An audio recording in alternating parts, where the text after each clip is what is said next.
So really on this thing here, at 1.8 seconds, what is the position, velocity, and acceleration, right?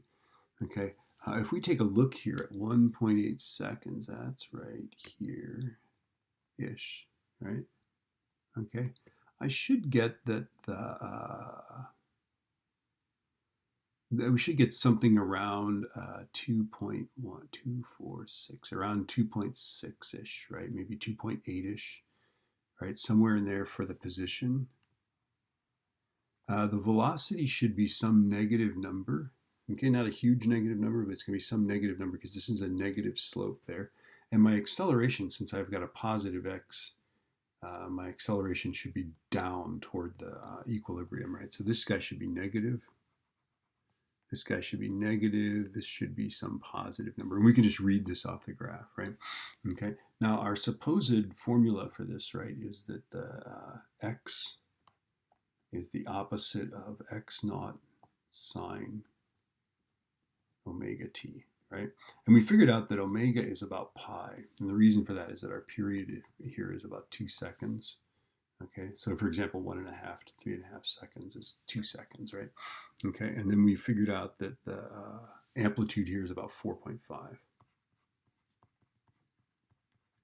Okay, so let's figure this out, right? So our x is going to be the opposite of 4.5 sine of pi times, and then 1.8 seconds. Okay, now we have to be in radians. Okay, so opposite of 4.5 sine of pi times 1.8. Hopefully, I'll get a positive number somewhere between 2.6, 2.8, something like that. 2.64. All right. So that equals 2.64 meters. That's my x, my position, right? Okay. What is the velocity? Well, the velocity is going to be, if this is my x equation, the velocity would be negative omega x naught cos omega t. So I'm using in section 9.1, right? I'm using the first set of formulas, right? If x is x naught sine omega t, right? And then the corresponding v would be omega x naught cos omega t. If this is negative, that guy would be negative.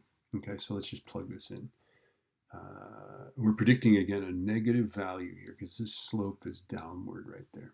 Okay, so negative omega is pi, right?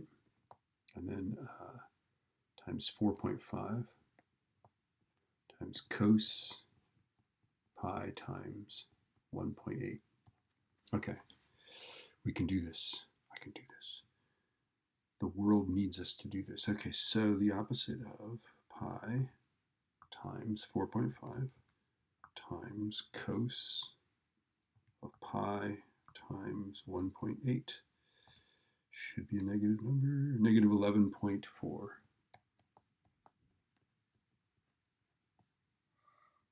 meters per second. All right.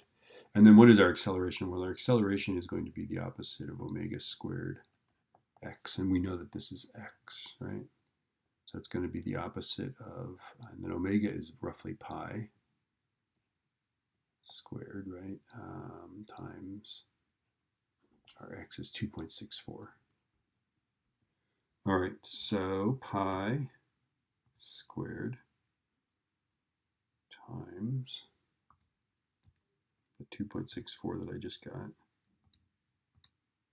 And I get negative 26.1 meters per second squared.